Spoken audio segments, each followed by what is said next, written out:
real quick. It's not on a real obvious place on my computer, so I'm always nervous. We have today Erin Harmon from the O'Connell Children's Shelter. Well organized, but we can use that. Eugene, I'm going to have to All mute you used real it. quick. Yes. There we go. And she'll be presenting on the high school truancy prevention program. I've asked Erin to start today with a little bit of an introduction, just because she's participated in reviews for, I'm not going to say such a long period of time, but she's familiar to us, and I don't know if we actually know much about, I know much about her background, but I don't know that you guys do. So Erin, I will turn the presentation over to you, and Taylor, who is helping you today, your BSW placement student. Taylor, your camera is still on if you didn't want that to be. All right, thank you all. Yeah, I told her she could keep her camera on so you guys could see her. She's going to be the one doing our PowerPoint for us. So I'm Erin Harmon, and I am with the O'Connell Children's Shelter. There'll be some slides in here a little bit later that will show kind of some history about the O'Connell Children's Shelter, because it has changed names over the last few years. So just a little bit about me personally. I'm born and raised in Lawrence. I went to Lawrence High, so I am a chesty lion. So I know all things Lawrence, which is nice. And I graduated from the University of Kansas with my bachelor's degree in psychology, and I have a minor in women's studies and sociology. So when I got out of school, I worked for the Department of Children and Family in Wyandotte County initially. I was living up there for a year or so after I graduated. And I did food stamps and cash assistance and all of that before I moved to the Douglas County office in, I believe that was like 2004-ish. So I worked for them for several years, and as a lot of us know, this system in general is draining of sorts. So I did choose at that point, after 3.5 years, to do something totally outside my comfort zone. And I went to work for a friend of my parents who owned a photography company here in town. So that was fun, and that was a cool experience.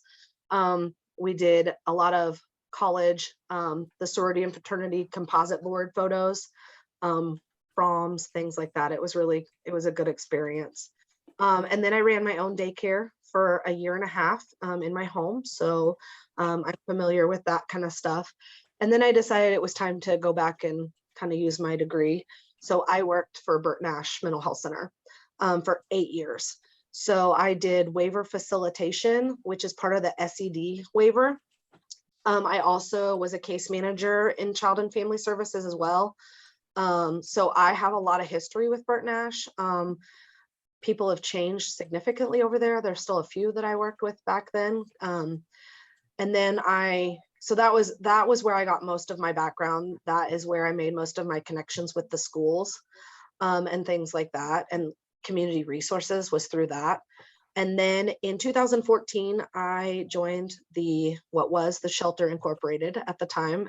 We were down on Massachusetts Street, above the old Inglewood floors that isn't there anymore. So, and I joined the team for prevention doing truancy case management. So I have been here with the shelter since then. I'm going into my 9th year here. And in 2019, I took over as the supervisor for prevention services. So I oversee the high school truancy program in all of its capacity. I oversee our specialized case management program here. So again, there'll be slides later that show you kind of a little bit of history and then what some of the programming we have here. But we're coming up on our 1-year anniversary in November, where the O'Connell Youth Ranch and the Children's Shelter, formerly the Shelter Incorporated, merged. So we're excited about that. We're about to have our big 1-year anniversary. So, and things are just going right along. So, I guess, and most of you know that I just got back from maternity leave in June. I have he'll be 5 months on Monday, little boy. So if I seem kind of off in some of our CNPs, it's probably because I didn't sleep or there's something else, you know, with an infant. So good times there. So yeah, so that's a little bit about me. Taylor is new to me this week. We've thrown her into the deep end. She is with the University of Kansas social work program with working on her bachelor's. So you're a senior, right? Yeah, she's a senior at KU. So she'll be with us through April. And she has kindly worked with me yesterday to create this slideshow for you guys. So it's not our traditional one that we usually use. It's new this year. Normally when we do like a Truancy, what we call the Truancy Roundtable, it's an annual meeting that we've had over the years for schools and courts and that kind of stuff. Some of you may have attended it before. This year, there was a change to the other program, the elementary middle school program. So we decided this year to do things separately, just so that we can really distinguish between the two programs and not confuse people on all of it. Because it is kind of confusing between us merging in the last year and them renaming their whole program. It is kind of confusing. So this is just for high school truancy. And what the O'Connell Children's Shelter provides. So it doesn't include anything regarding elementary or middle school. So, and again, if you guys have questions or whatever, feel free to interrupt me and unmute and whatever, and just let me know. I tend to talk very fast and go through things. I'm used to doing it, so it seems second nature to me, and it's not necessarily to everyone else. So, are there any questions or things before I kind of go into it? Heather, does that work for my, she asked me to do background before That's awesome. Thank you. Sure. And I thought Ivan was going to be on, but he might not be. He might have gotten onto something else. So Ivan Moya is the assistant district attorney who oversees juvenile offender cases for the DA's office, as well as the truancy side of things for elementary, middle school, and high school. So he's kind of my partner in crime in this. And the DA's office is our partner in the high school truancy process. So that's why he's also listed on this first page. So so in case you all want just background to know, our programs, the high school truancy as well as specialized case management, are 100% funded through Douglas County. So you may be hearing things out in the community, in the paper and such. We're still working on that funding right now. We did get a funding cut. So we are working with them here, hopefully sometime in October, to see if maybe there's other funding and stuff we can get to replace that. Because right now, the only, other than Taylor's help for the intern, it's just me. So I'm gonna put that out there. So in case people have questions regarding that, I can do my best to answer them, but it's all kind of still up in the air in getting some of that funding that was cut back. Let me think what else. Oh, and shameless plug for all of you. Next weekend, the 9th and 10th, there is a community fundraiser called the Summers Inn Cruise In and Barbecue Competition. It's from 10 to 3 next Saturday, the 10th, out at Broken Arrow Park. It is free to attend for everyone. 100% of the proceeds will go to the these two prevention programs here at O'Connell, as well as Lawrence Police Blue Santa. So if you are looking for something to do next weekend, come on out. There'll be barbecue teams out there competing. There'll be a food truck. KB Smokehouse is out there. They've been a huge supporter of O'Connell Children's Shelter for years. So they'll be out there selling concessions. Set 'em Up Jacks is out there doing a drink tent. And then we also this year have brand new a VIP tent where for $50 you can get a wristband and have all the barbecue from the teams, as well as unlimited drinks and snacks and things like that. So all that information is on the O'Connell Children's Facebook page, as well as Blue Santa and the event page. So shameless plug over. So we will get into this because I know you guys, your time is limited. You can go to the Next one. So the things that we'll be talking about is the compulsory education and attendance laws, our reporting process, the truancy process, and prevention diversion, plus questions and things like that. So the compulsory attendance law in the state of Kansas, the statute is listed there. Any child the age 7 to 17 is subject to this attendance law in the state of Kansas. Kids are mandatory to be enrolled, and it's required by law to attend school up to age 16. If you jump down to the bottom, you'll see at the age of 16 or above, a legal guardian can sign a child out of school. At that point, they are no longer subject to the compulsory attendance laws. So there's no ability to file truancy or to do any kind of court process with those kids. In between that, up to age 7, you don't have to enroll your kid into school until age 7. So I know that kind of is a weird age, but since kindergarten is usually 5 or 6, but legally you don't have to enroll your child into school until the age of 7. And at the age of 7, if you don't enroll your kid in any kind of school, you are subject to compulsory attendance. So that's why we get the DCF calls to for elementary school. You'll see kids that just don't get enrolled in school. So go ahead. Truancy defined in Kansas. What is an unexcused absence? An absence from all or a significant part of a school day without a valid excuse that's acceptable to a school employee. Each Board of Education determines what is an unexcused absence. So even though the state law says that you have to go to school, they just define it as absent from all or significant part of the school day. Then it falls to the district to decide what is that. What is the significant part of the day? What is the definition of that? So within Douglas County, we call our rule the 357 rule. So if you miss 3 consecutive, this is the state statute that says 3 consecutive missed school days, unexcused, 5 days in a semester, unexcused, or 7 in a school year, unexcused. So whichever comes first. That meets the standard for being legally truant. Again, you'll see a lot of high schools in that world, they don't necessarily report right away.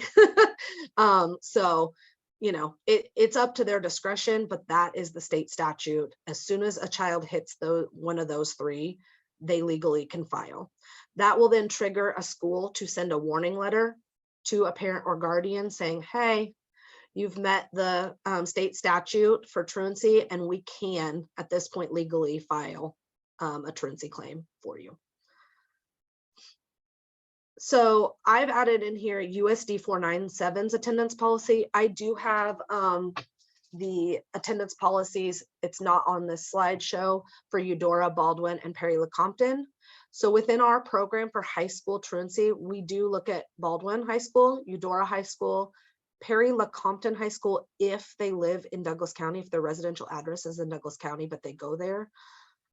Free State, Lawrence High, the day detention school at the Juvenile Detention Center, the therapeutic classroom, that's a high school classroom. It's housed right now at the old East Heights building. And then the College and Career Academy / College and Career Center. All of that is included within the genre of what we do at the children's shelter. This is USD 497's policy. Basically what they're saying is that you can they allow for up to 10 excused absences per school year. Then it's at the discretion of after the excused absences, the 10 or up, it's at the discretion of the administrators, whether they require documentation, whatever their requirement is at that point to excuse an absence.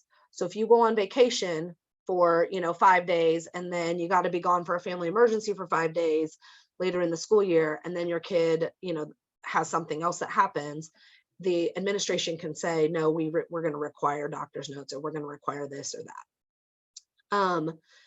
Per district policy at the high school level for USD 497, 1 class period equals 1 day. So if a student, back to the 357 rule, if a student is gone, let's say three first hours in a row, legally truant. Doesn't mean they're going to file, but that triggers the warning letter and the ability to do that. At the high school level, what you're going to see, just from my experience, is you're going to see kids who are late back from lunch, because we do have open lunch period in Lawrence and Free State, or Lawrence High and Free State. They are going to be late to first hour. They are going to, skip the last hour of the day a couple times. All of those add up to one full day in the Lawrence School District. Now, in the other school districts, Baldwin, Eudora, that is not the same. So we don't get a lot of referrals from those schools, but we do on occasion. I can tell you that Eudora deals with things in-house more. They have Saturday school. So if you have absences that are unexcused, you're required then to attend Saturday school. So they do that in lieu of basically filing truancy. Perry LeCompton High School, they do things via a point system. So at the high school level, kids are, their attendance goes into points. So unless they make enough points, then they don't file on them. You have to have a set number of points to meet that criteria. Baldwin is the one that we do see referrals occasionally on, more frequently than the other two. Their policy is similar to USD 497, but not as drastic as 1 hour equals 1 day. So if you're gone half a day, they're unexcused, then it's considered, they could file. But they also deal with a lot of things in-house there.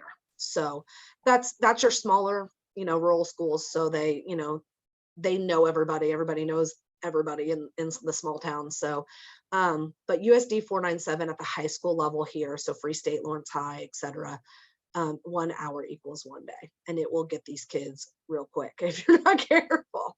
So hey Aaron, I have a question. Yeah, Brandy, sure. Did you see some leniency with this 10 excused absences when it came to COVID and kind of quarantining and some of those requirements in the last year or two? Like, I mean, obviously the school district doesn't have to file, but did you see, I would imagine a Yes. lot of students potentially had these 10 excused absences just to force quarantine. Correct, because they were required at one point to quarantine for 14 days. Exactly. So yes, so COVID kind of threw this out the window. This is their current policy. This policy matches pre-COVID.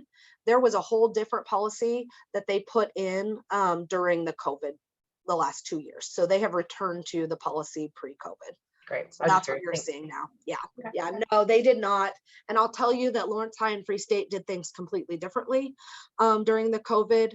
Free State just didn't file. It was too hard to track. So they just, if they had a concern, they sent it to our specialized case management. And then the opposite happened with Lawrence High. They filed on anybody and everybody. So we had to weed them out. So it was kind of this, we were all kind of fumbling and trying to figure out who is actually truant and who is, plus the school district during that time frame, the COVID policy was a moving target. So they moved the goal line multiple times. So yes, you're right. This is for this year. This is their current, as of yesterday, their policy. So, and as far as I know, Baldwin, Eudora, all them, they've all gone back to their pre-COVID policies as well. Let's see here. So this is their USD 497 policy continued. This is what is a definition of tardy, definition of an unexcused. There's been discrepancies in Free State and Lawrence High, so you guys will hear about this in CRBs regarding how long can I be late, basically, before I get unexcused. I finally got Free State and Lawrence High to be on the same page last year, at the end of last year, regarding this, because they both had different time frames. Both high schools have a 5-minute passing period between classes. They also then had a different time that you could be late past that passing period without being unexcused. So this year they are on the same page. It is 15 minutes total. So you get a 5-minute passing period and a 10-minute after late past that. So 15 minutes total. Anything before 15 minutes, they are considered tardy or late, and they should be marked as such. If they're coming to class after 15 minutes, then they are unexcused for that hour. Whether their body is physically there or not, they are unexcused. That also gives some leniency on that after lunch when you're at the McDonald's across the way and you can't get through the McDonald's drive-through fast enough, and you or wherever they're at, the Starbucks or wherever, that gives that 15-minute leeway. Hoping that also like the traffic lines in the mornings getting to schools and drop-offs and stuff, and parking and all that stuff, that gives that leeway to be 15 minutes late before you are counted unexcused for that hour. When I do my court reports, just so you guys know, when I do that stuff, I mark every week when I talk to these kids, I mark when they're late, more than 15 minutes. So I know they were actually in class, they were just late. So I give them the credit for that, but we also continue to discuss why are we late? Because that is a problem. So yeah, so basically the tardy definition there is you have to be 15 minutes late or less. Unexcused is defined when a parent or guardian does not contact the attendance office or an acceptable reason can't be determined, with that 15-minute period also being part of that definition. So once a student meets that 357 rule, legally a school can file truancy or begin the truancy filing process.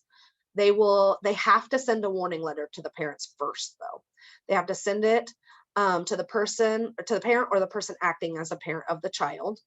There has to be a language in there, and the magic language is noted there. That has to be in the letter. You have to send each school year, attendance blanks out, you get a fresh start. So if a student was filed on, let's say last April, and nothing came of it, it got sent back because it's too late in the school year, that kind of stuff to do anything. They have to re-meet the 357 rule. They have to resend the warning letter. All of that stuff has to happen. The warning letter then has to have some sort of delivery. It can either be personal delivery where you hand it to a parent or guardian, or you can send it first class mail. Those are the two options on that. It gives the parent, I believe, at least in Lawrence High's letter, it gives the parent like, I think 10 days to contact this, 10 days, 5 or 10 days, I can't remember which one, to be honest, to contact the school to discuss the truancy issue. Meet with the school, do whatever the school needs to do to get it back on track. If a warning letter is basically ignored, the school has to wait. If you hand it personal delivery to a parent, the school has to wait at least one business day before, and they have to have another unexcused absence before they can file the formal paperwork. If you mail it first class mail, you have to wait 3 business days. There has to be another unexcused absence, and then they can file the formal paperwork. So this is kind of a calendar to kind of show you how it works. So if the student is unexcused on the 16th, 17th, and 18th, the school, they're legally truant. The school can send a warning letter on that 3rd day. If it's by first class mail, then they have to wait 3 business days, which is the 19th, 20th, and 23rd. Let's say Johnny has an unexcused absence on the 24th. They can immediately file the 1006 formal truancy filing. If after the last day of the 3 days, let's say it happens on, the kid has an unexcused absence on the 31st instead of the 24th, they can file at that point. So that's also, that calendar applies like if it was one day, if you handed it to mom the day before, then if on, let's say the 19th, they had an unexcused absence, on the 20th, they can file. So that's kind of how that plays out. You also, go ahead, Tim. So when they report, once they meet all of that criteria, there's a set of paperwork that has to go to the district attorney's office, and I get a copy of it. So the formal DCF 1006 form, and on there is the link to it, has to be completed by an administrator of the school. It can't be the counselor. It has to be somebody who is in official capacity to testify to the attendance, to the attendance record. It has to be someone. So you will see in the schools where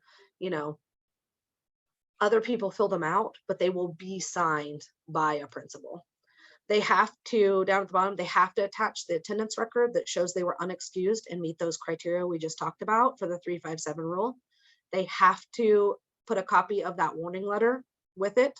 And they also have to put a certificate of mailing or some sort of something with it that shows that they hand delivered it and what day, so that they know that legally this parent has been served this paperwork from the school, the warning letter. When they do fill it all out, like I said, they send that packet to Michelle Walter, who is Ivan's assistant in the DA's office, as well as myself.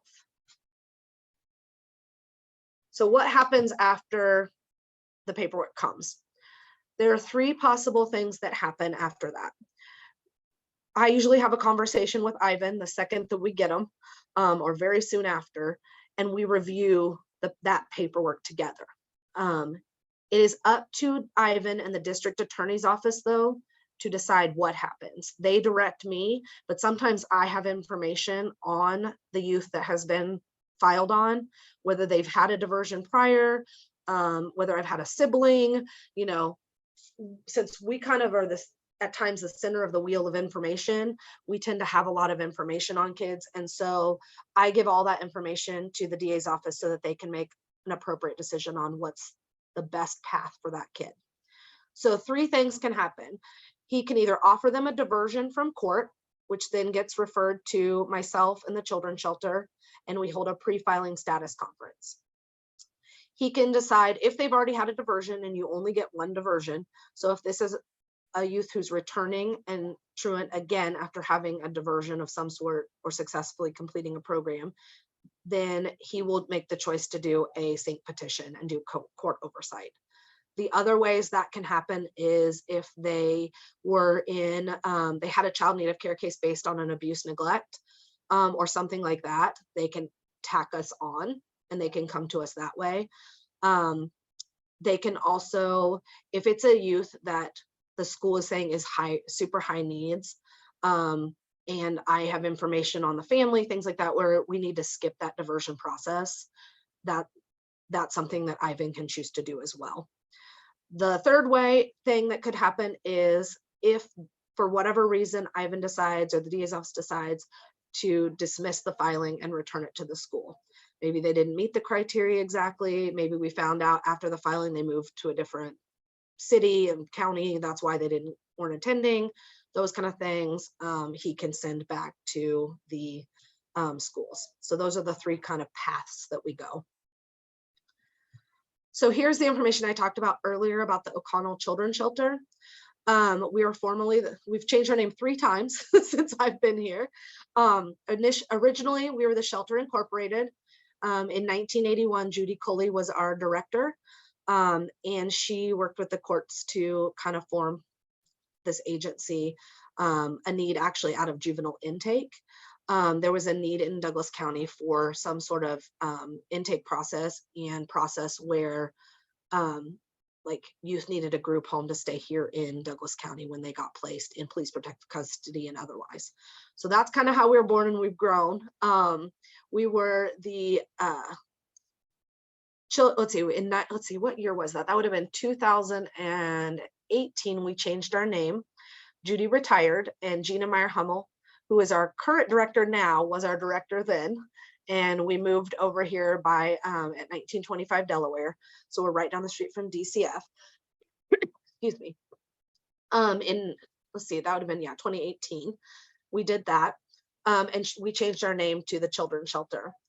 And then, like I said, in November of 2021, so we're coming up on our 1-year anniversary, the O'Connell Youth Ranch and the Children's Shelter decided to combine and be stronger together. And we now are quite large. We are the 2nd largest placement agency in the state of Kansas, next to the, I think it's the Children's Home. It's in Wichita. So we are the 2nd largest in the state of Kansas now. So we have the services we have 5 residential homes. So 5 homes where youth in foster care are placed. There are 3 out at the O'Connell Youth Ranch. And then the 2 that the Children's Shelter already had in Lawrence. Let's see, 4 of them, the 3 out on O'Connell and the 1 over by the hospital, are all boys.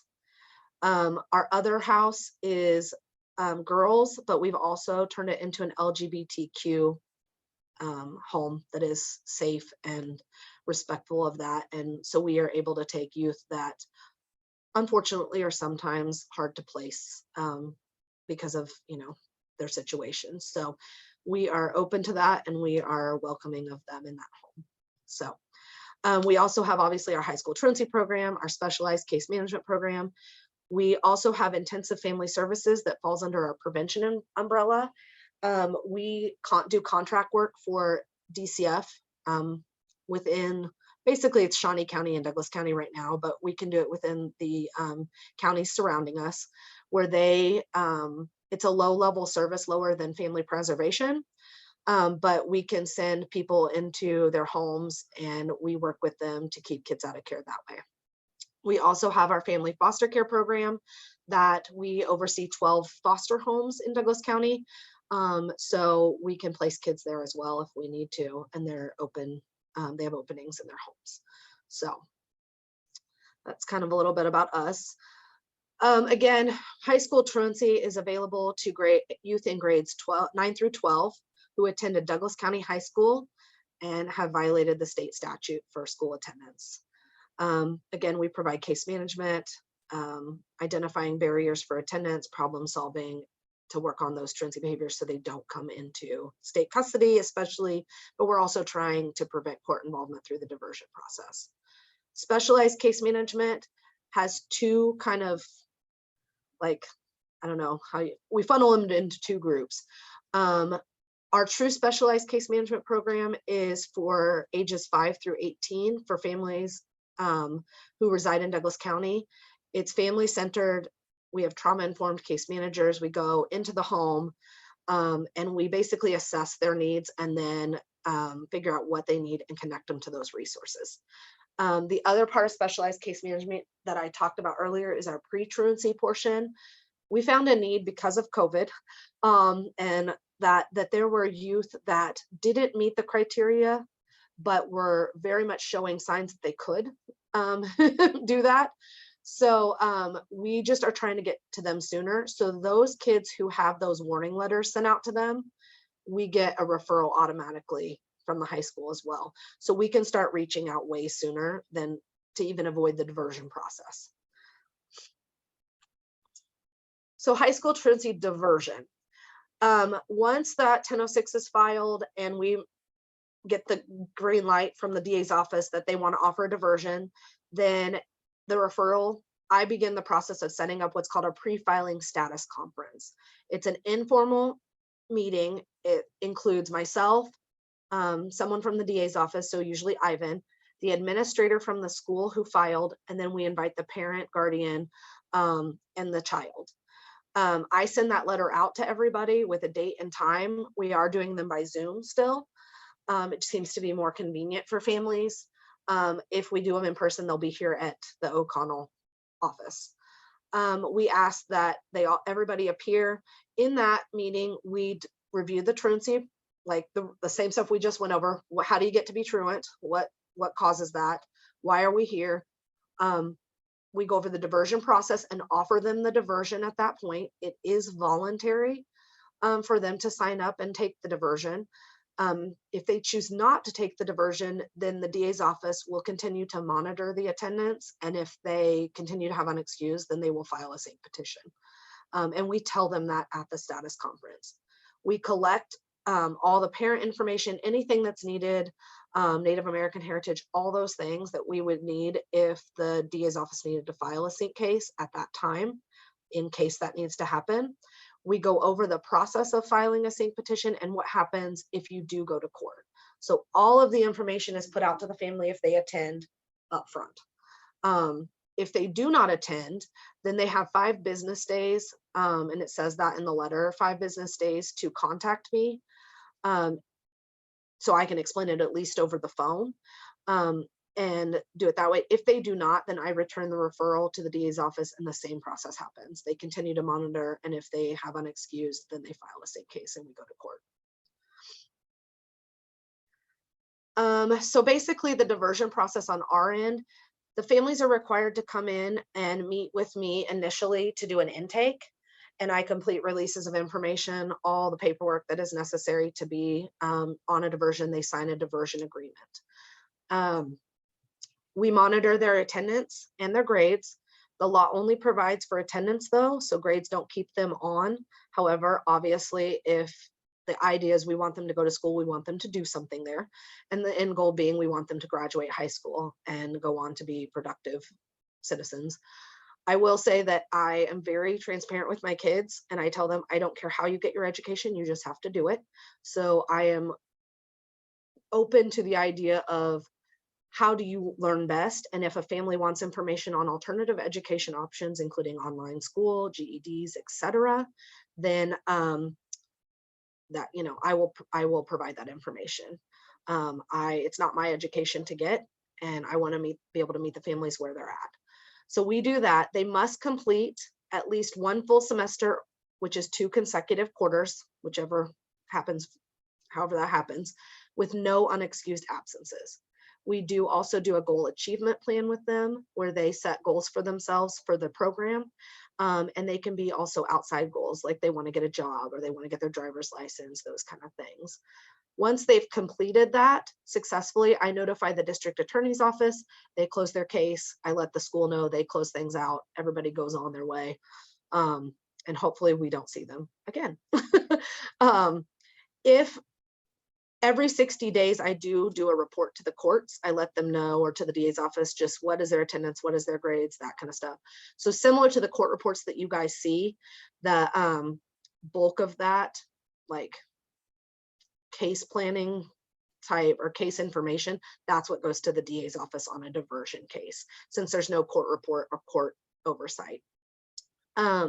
If there's no improvement and they continue to have unexcused absences, or I can't find them, or they're not meeting with me, then I have the ability to file what's called a truancy diversion violation. And that will go to Ivan and the DA's office. They review it. And if they find that to be, you know, serious, then they will file a child need of care case. Any questions on any of that so far while I'm going at warp speed? Because I know you guys are on lunch. Okay. Erin, this is Heather. Sure. Could you just talk a little bit more? There was a location in which you talked about case management, and you talked a little bit about what that looks like for kids. Do you cover it later in more detail, or could you talk a little bit about what those meetings are like? Sure. It's actually, I can do it now within this. Okay. It's not in there. So basically we start meeting with kids at least once a week when they're new to us. If they go 4 to 6 weeks meeting with us consistently every week, their attendance is improving, that kind of stuff. We try every other week. If that continues to work, then we might try towards the end, like a monthly meeting, and then they would close out. The meetings usually last they can last 30 minutes to an hour. It just kind of depends on what the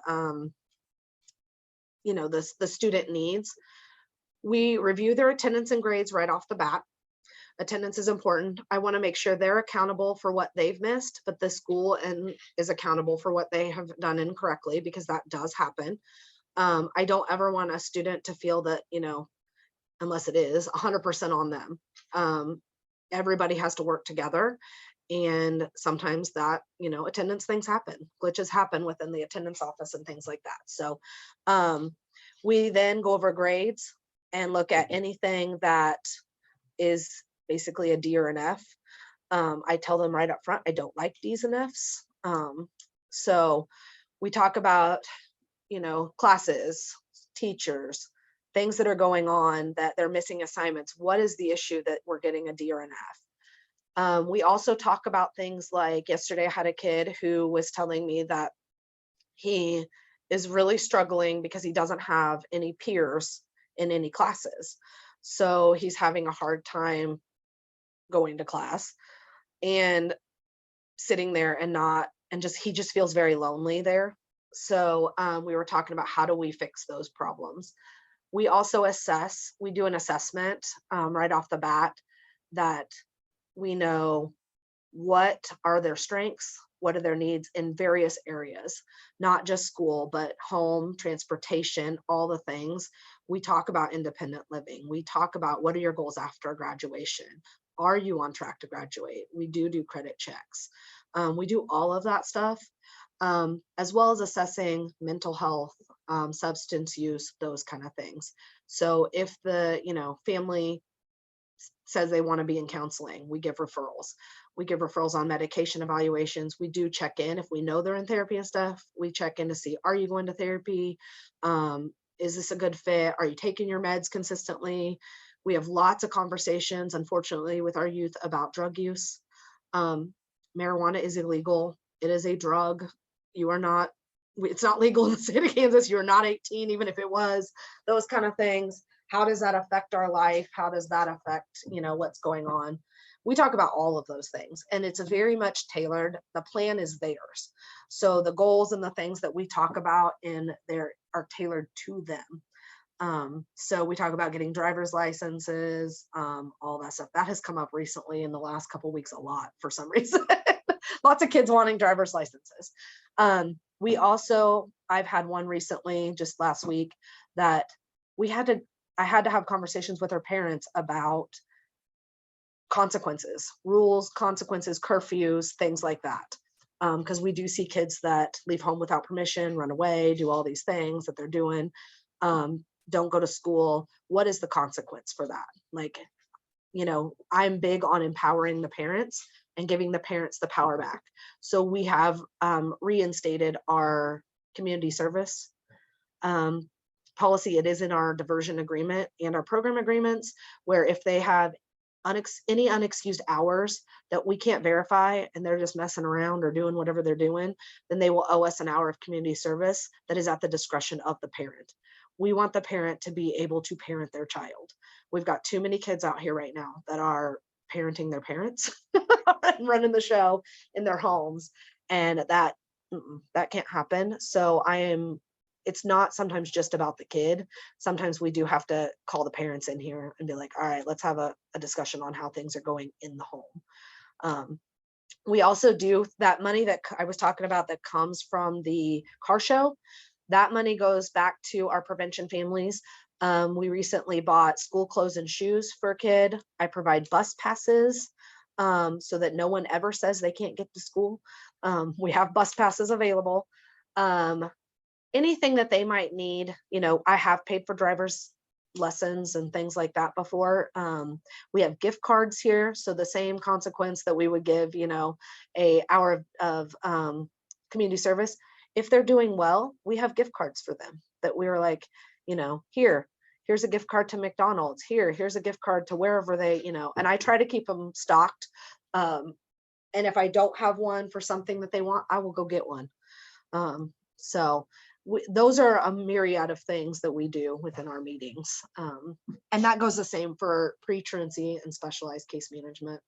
With specialized, the true specialized case management kids, they are doing stuff that's very similar to what DCF would do, or DECA, KBC, those people that go out into the homes and are like, all right, what's going on here? And they are more focused on not truancy issues, but trying to figure out what are the barriers to them making sure they stay in their home, whether that be juvenile offender stuff versus, or sync stuff. So does that help a little bit? Yes, that was great. Thank you, Erin. Cool. Sure.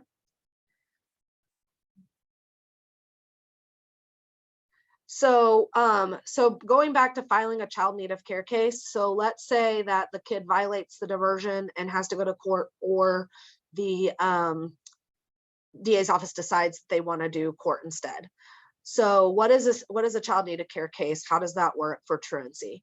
The petition, they file a petition with the court that alleges that the student has broken the truancy law.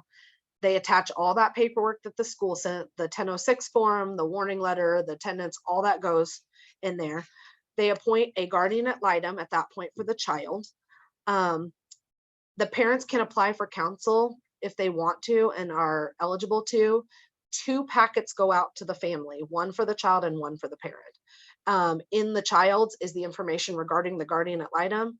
In the parents' portion is an application for counsel if they so choose. They can go without counsel, or they can also hire their own attorney privately. So how it kind of works is we're going to assess the barriers to make sure that that child goes to school. They are referred at that point. If they aren't already working with me in diversion, they will be now, because they get court ordered to work with me. So that falls under the court supervision truancy versus the court or the truancy diversion. Court orders are set at that first formal hearing. Usually Ivan or whoever's doing it will ask for what's called standard orders. Attending school every hour of every day that it's in session with no unexcused absences. Providing documentation, whether that's medical or otherwise, for all absences to be excused. A parent can no longer call a student in. That is a court order. In a diversion situation, that is a school rule. The school has adopted what would be a court order into their programming. So once a truancy 1006 form is filed, from the school's perspective, a student must provide documentation in order to be excused. A parent cannot call them in. They should still call them in to let them know they're sick, but they will be marked unexcused until otherwise they get the notice or the note from the doctor or whoever, or they hear from me. The third one is to participate in our program. If they're not already doing it, they're now court ordered to do it. Now the judge at that point, that's usually the standard. He can order whatever he wants and whatever, is requested that he chooses after that. Whether that's mental health counseling, whether that's meds, whether that's substance use, whether that's abstaining from substance use, anything under the sun could come out of that. At that point, then a review of the case is set for 60 to 90 days, depending. Sometimes it's sooner if it's high needs and we see that it could go to a contempt situation. And oftentimes, obviously, that's how they come to the citizen review board. They come over there. We try to do every other one, just so that in case something comes up, we don't want to waste your guys' time.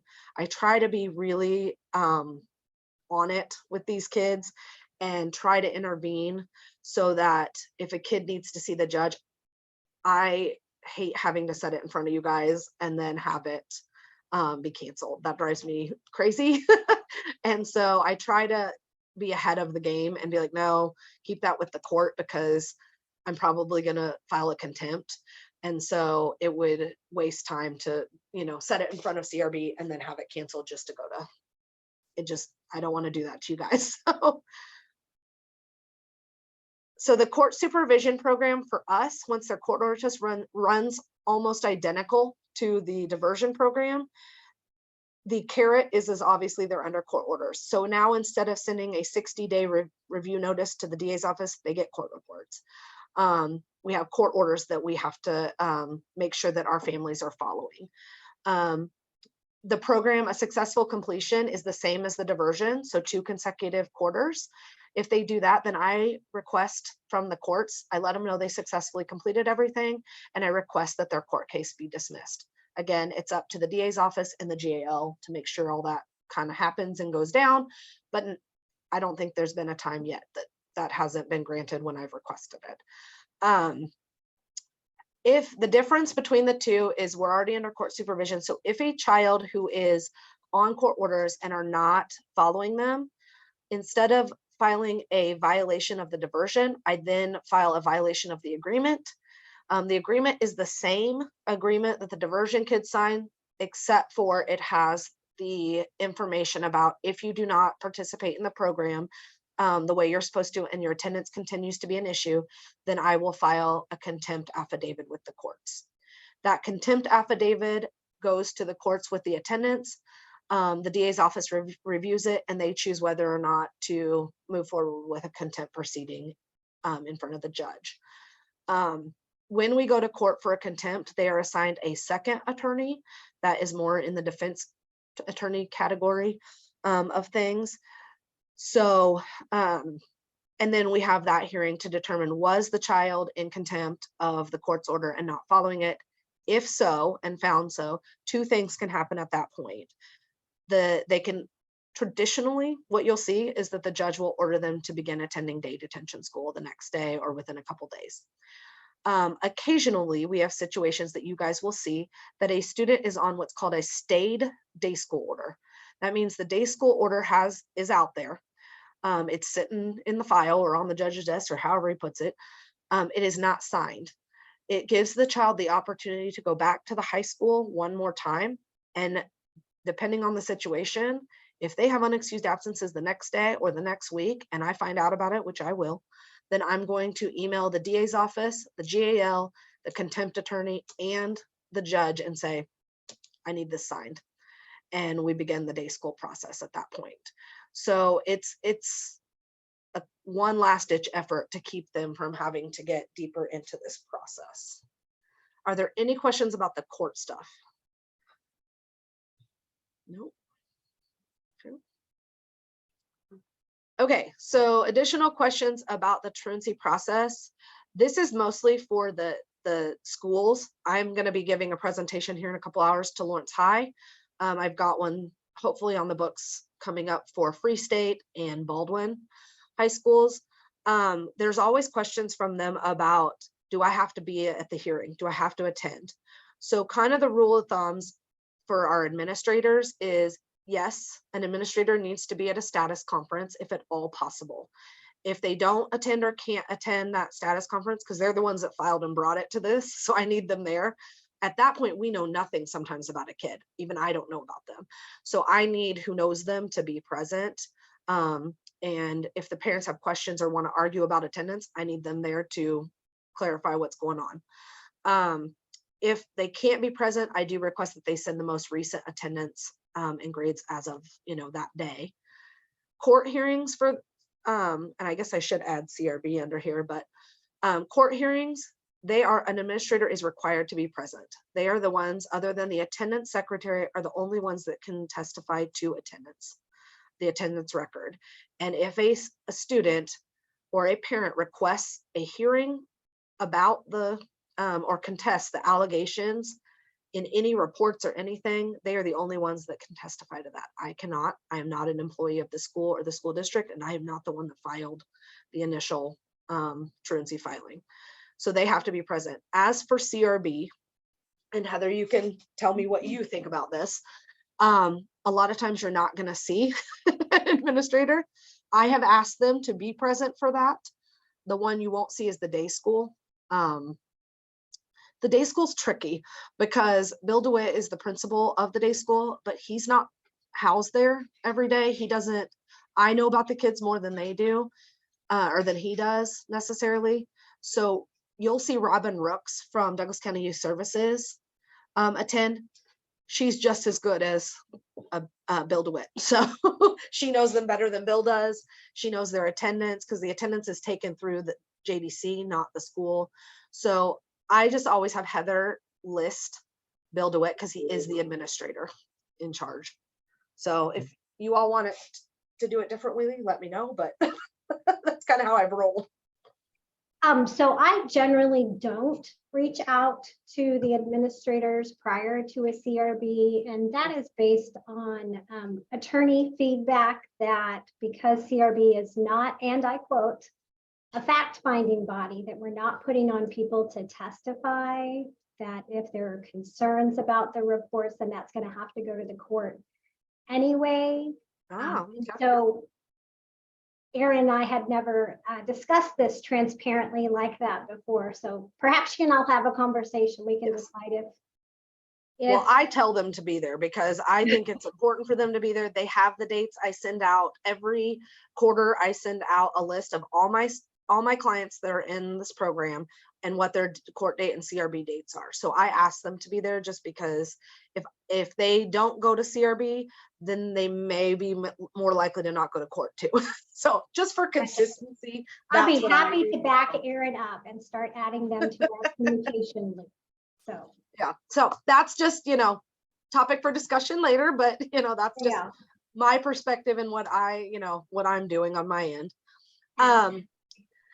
So regarding the day detention school order, again, this is more for the schools. There's a lot of questions we get from the schools about why can't this kid just go straight to day school? Well, that's not a thing. They must have a sync case filed. They must be ordered to go to school. They must violate that order. Contempt has to be filed, and they have to be found in contempt, all to get a day school order. Students cannot go to day school unless they have a court order to be there. And that is in the sync case or juvenile offender case. Again, I'm not part of the juvenile offender situation. You will see what's called crossover youth. Crossover youth are youth who have both a juvenile offender case open as well as a child in need of care case. That gets into a whole nother topic that we can probably discuss at length later. But you will see some cases that Douglas County Youth Services is taking the lead on, and that's because they're on conditions of release out there, and the juvenile offender system trumps the sync system in that regard.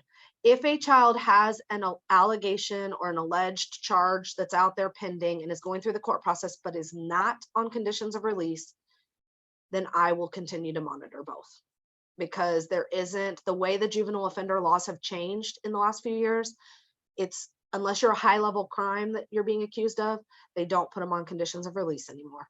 So those crossover youth just sit out there with no monitoring while they go through that process. And if they're with me, then I'm going to monitor it, because I need to know what the outcome of that case is. If kids who have a truancy sync case open end up being adjudicated as a juvenile offender and go on probation, my case will close. Again, the jail system trumps our system. So there's just some caveats in there that I just have to pay attention to make sure that we don't double services. These kids have enough people in their lives. We don't need, multiple case managers seeing them. The other thing you'll see from me is kids who are in DCF custody placed out of home will not be in my truancy program. They are the highest level kids. There is no prevention service at that point. They are already in state custody, and they already are being monitored by their placement agency and DCF. So, and you won't see me necessarily. There is one out there anomaly that's happening currently, but until aftercare is done, so if they've been placed back at home and aftercare is involved, you won't see me until that's done as well. There's no reason to double up services and those kind of things. So the other part of the removal from the child's home regarding truancy, again, very unlikely. We hardly ever see it. I've hardly seen it in 10 years. But it does happen, and it's usually regarding something else that's going on in the home, neglect or something that's happening outside of that. I have had one right off the top of my head that I can think that was removed from their home based off of truancy. So it can happen. We're doing everything we can to make sure, but I think 1 in 10 years is pretty darn good if you ask me. So for that purposes only. So, but it is possible. It is the right of the judge and the courts to be able to do. I am transparent with my families, and I tell my families, you're too old to be in foster care, for especially over not going to school. We don't have a lot of foster homes, to be honest, and foster placements. I don't have time to put you in foster care because you didn't go to school versus kids who are abused and neglected and need to be there. So we have those conversations throughout that whole thing. Specialized case management, I kind of went over a little bit. I can answer any questions about that. Again, the pre-truancy program came in 2019. Those are kids who are identified as potentially being truant, have received a warning letter from the schools. We get a referral. We reach out to the family if they choose not to participate or say no, it's voluntary. The entire specialized case management program, whether they're pre-truant or not, is voluntary. It is true case management. And I kind of call it the black hole. It's where families in Douglas County who don't know where to start and are terrified that their kid's either going to be a juvenile offender, get charges. They're, DCF's kind of milling around. They're afraid that, their kids are going to get taken. they come to us and we go through what is the issues and we figure out how to help them. We do crisis intervention, and then we basically figure out who they can connect with and connect them. And then we get them closed out. So that's kind of that program in a nutshell. You'll see emails maybe sometimes from Barbara Phillips. She's our current specialized case manager. So if you see that, that's what's happening. Those kids also can go, just so you know, those kids can also be in other services. So you'll see sometimes elementary and middle school truancy kids who are in specialized case management. We're not dealing with truancy, we're dealing with other things in the home. You'll see all different things with that. They can't be in truancy and that program because obviously they're dealing with truancy within that, but you'll see them in other services around the community. So that's kind of the end of that whole thing. That's a lot, but are there any questions, things? I see a hand from, let's see, Irving. Sure. Yes. Hi. Hi. Hi, I'm Irving Koo. What am I? I'm a CRB volunteer in training. Oh, okay. So Nice I've to meet really you. just begun. This whole process that you've described, Yes. how effective is it in terms of its impact in keeping kids, sending kids back to where you want them to be, which is back in school? Do you have any data on, the numbers? Yeah. We do. I actually hid those slides, which I shouldn't have, but I did. We have a huge slide presentation and I hid a bunch of them too. But we have right now, currently our data shows an 85% success rate. And we're talking about, the kind of the worst of the worst population, the most struggling kids. So an 85% rate is pretty high to get those kids who otherwise wouldn't have graduated, wouldn't have, done any of that stuff. Taylor's going to look for it. I can tell in the process so that you guys can see. We did some stats for the county commission. So here is our, let's see, this one is, let's see, high school truancy prevention. Okay, so our program started in 2008. And we have had 485 kids total go through the program, and 414 of them have successfully completed it. So go back one real quick. There we go. So 58 kids, so an 8.3%, 58 kids unsuccessfully completed, but those kids did not go into state custody. So if you look there, we've had 10 total kids unsuccessfully complete and go into custody and be removed since the inception of the program in 2008. So 10 is not bad since 2008. And I will tell you that out of those 10, again, only one came into custody based off of truancy alone. So not to toot our own horn, but I'm pretty sure that is a good success rate of how impactful this program can be if they participate. Let's see. Do you have data comparing to other counties that have similar programs? We do not. I will tell you, we are the only county that has this program in the state of Kansas. We are the only county in the state of Kansas that has a day detention school program. Other counties go straight to foster care. We're the only ones that have that day detention school in the state of Kansas. Oh, that's really fortunate. Yeah. Yes. So one of the things that intensive family services program that we have does in Shawnee County, so most truancy referrals are run through the Department of Children and Family. That DCF form is run through the Protection Report Center and to the local DCF office, who then goes out and investigates and then assigns it to somebody. In Shawnee County, we use the model in 2000 and that would have been 2017 or 18. We used the model for this diversion program and went to DCF and said, here's what we do in Douglas County.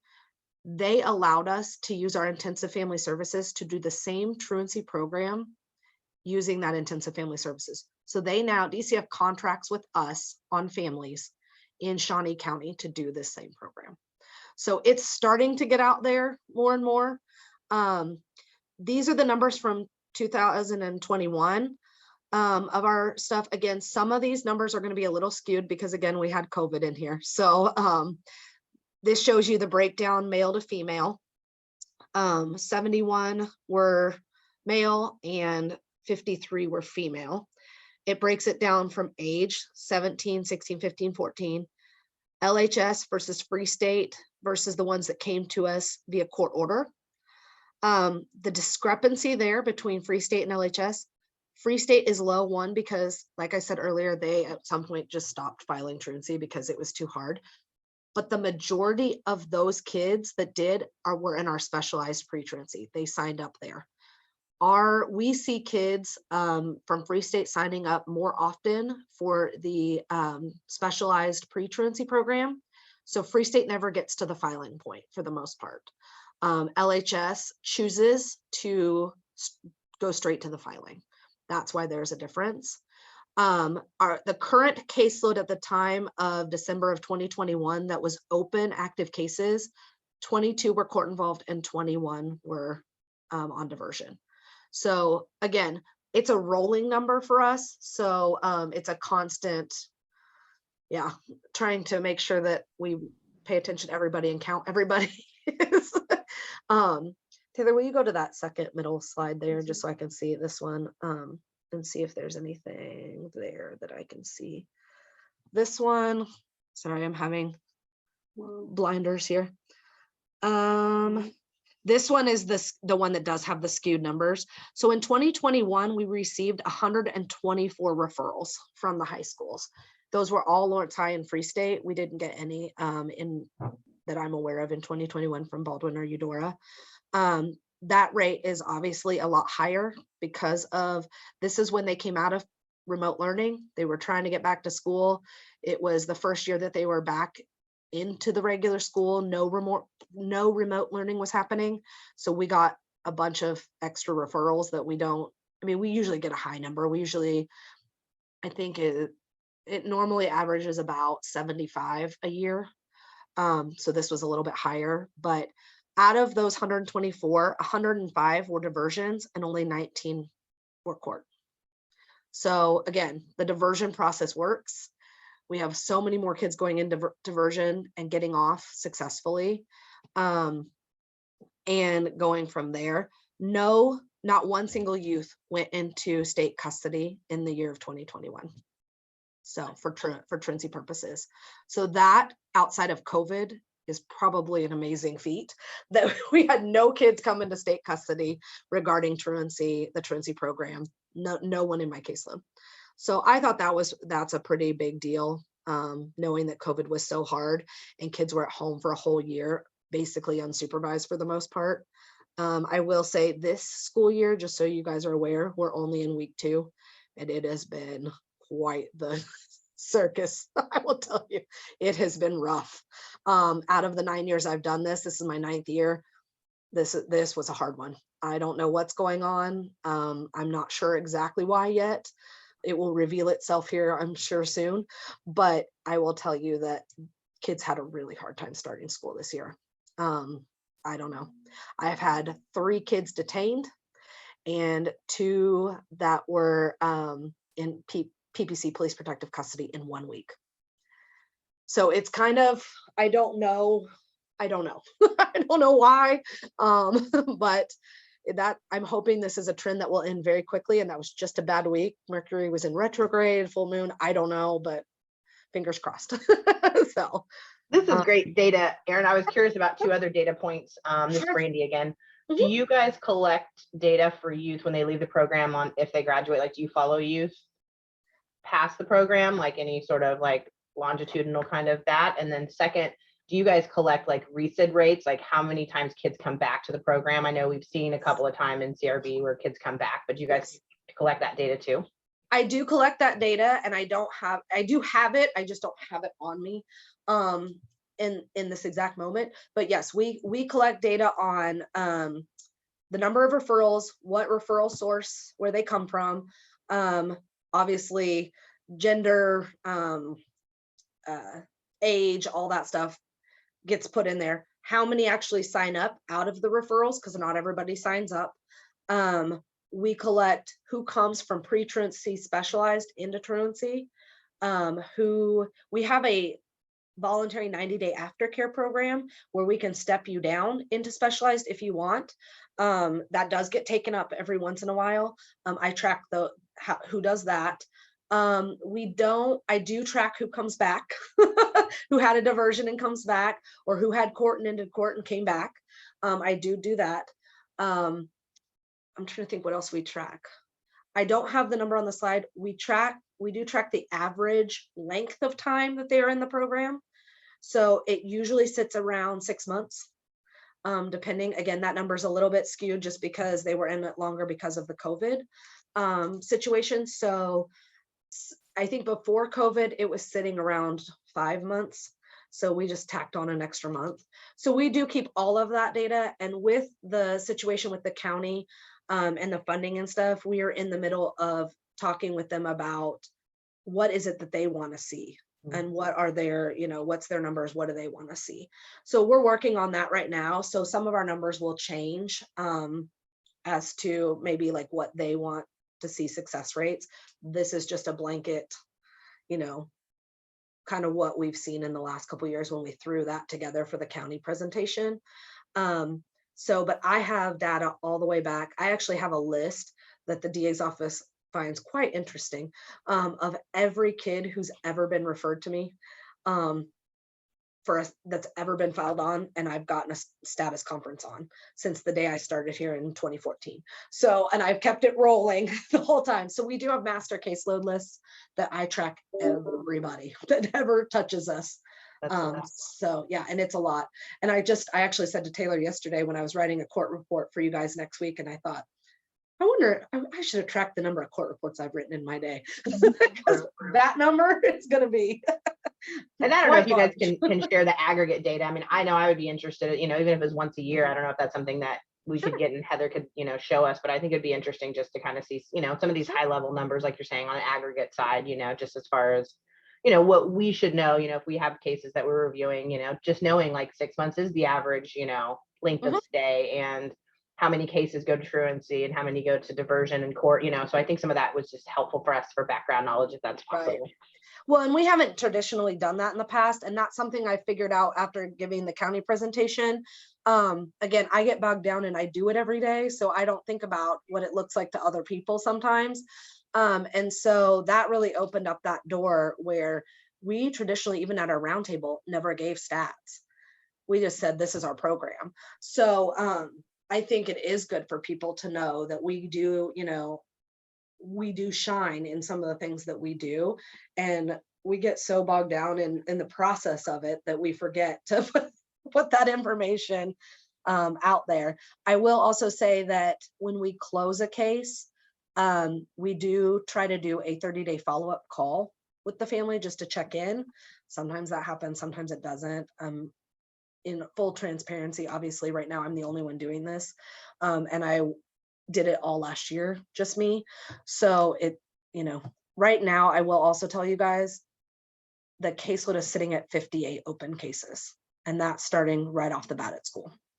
So that does not include any, and I've already had 2 referrals that aren't included in that number. So we've already had 2 1006s filed in the last week. So you're telling us to be prepared for a truancy wave. I feel like we see it sometimes, It will hit in about 2.5 weeks. It's usually unfortunately right around my birthday, which is September 23rd. It usually hits right there.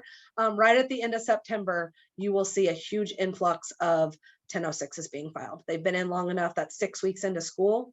That is historically, you'll see it a lot then. So even that data would be interesting, not to put more work on you, but if you have all these data stats, it would be nice, that bell curve of where those peaks and valleys are. I assume around the holidays is probably another time. So again, not to put more work, but if you're already pulling it and you have it in an aggregate way that we can see, we would appreciate it. This is very well, helpful. And being at the beginning of a school year, I can do it now. It doesn't make, it wouldn't be helpful if I did it, in March, but we're right here. So if I'm going to do it, you're like you said, but yeah, it's definitely, Yeah, this is the highest I've seen the caseload ever.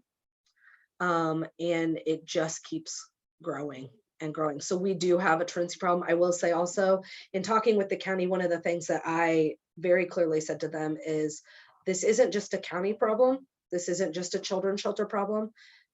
This isn't just a school problem, district problem. However, the school district doesn't really come to the table, and they should. So that's one of the goals for this year, is to go out and meet with each of the school superintendents for each of the local districts, have a conversation with them. I don't think that our superintendent, I enjoy him, and he has bigger fish to fry, but I have to say that I don't know that people know the extent of the truancy issue that we have. And COVID only made it 200 times worse. So for me, the idea that funding is lacking is scary, because if there's no one else out here helping these kids, and it's just me, I mean, we're talking about, these kids are kids that are going to graduate and go out and try to be productive citizens, and they have no guidance. So the academy and Build a Wit and everything they're doing over there has been a lifesaver. That program it's wonderful. And we are so blessed in our community to have that, the College and Career Center and the College and Career Academy. So that has shown us that we have gotten less referrals. And as a barrier to attendance, one of the things we do is immediately look at, is that program something you need to do? And it tends to cut that attendance problems pretty quickly. So Stay tuned for another in-service from the College and Career Academy. Not yet on the books, but it'll come. It'll come, and I'm actually going to go out there and talk to them as well and give them the same training, so that they can see what we do and how we do it. And they are fabulous to work with. So the contact information is there. A lot of you know Ivan and Katie at the DA's office, and their assistants, Michelle and Lyra. I, again, don't have a truancy case manager right now, so I'm overseeing it. Taylor's here with me till April. Diane Owen is formerly of Lawrence High. I poached her. I am proud of it. She was the attendance secretary, as well as then the administrative assistant to the principals. And she retired and came over here. So she is a wonderful resource for us to have as well. Those are our truancy type people. So again, if you get stuff from any of them, that's what they're doing. You shouldn't necessarily get anything from Barbara, but if for some reason, it might happen. But yeah, any other questions, things like that I can answer for you guys? And feel free to give Heather feedback about the presentation, because this is the first time I did it. So, and I'm thankful that Taylor is here to, do it with me. So she put most of this together for me. So yesterday. I can't tell if Maren is clapping or has a question. I think she's clapping. It's a clap for the presentation. All right. Thank you. And You're this is a safe place. So thank you to both of you guys for working on the presentation. And Erin, I'm glad you had a trial run before school this afternoon. I have to do it in front of LHS today. And that's everybody. That's their administrators, their counselors, their teachers, everybody today. I think Deanne had a question. Deanne, I was just gonna say, so I'm a newly certified volunteer, and I have to say, Erin, this was incredibly helpful. So thank you so much, and thanks, Heather, for scheduling it. You're very welcome. Hey, great. Do you want me to send a PDF? We've always been going to write more about truancy, sure. and we just haven't done so. Erin, did you have a follow-up? Taylor was just asking me. I think if you're okay with it, Heather, we'll send you the PDF version of this. Yeah, that'd be great. And then you can have it along with the recording, and you guys can send it out and all that. Feel free, anybody, to email me or call me or whatever. If you have questions about the process or things like that, or have Heather shoot me an email or whatever. Awesome. I'd be glad to answer them. So right, I appreciate you all for letting me do it. Thank you. Thank you. All right. Thanks, guys. All right. Take care, everyone. We will be recording the in-service this afternoon from the support ed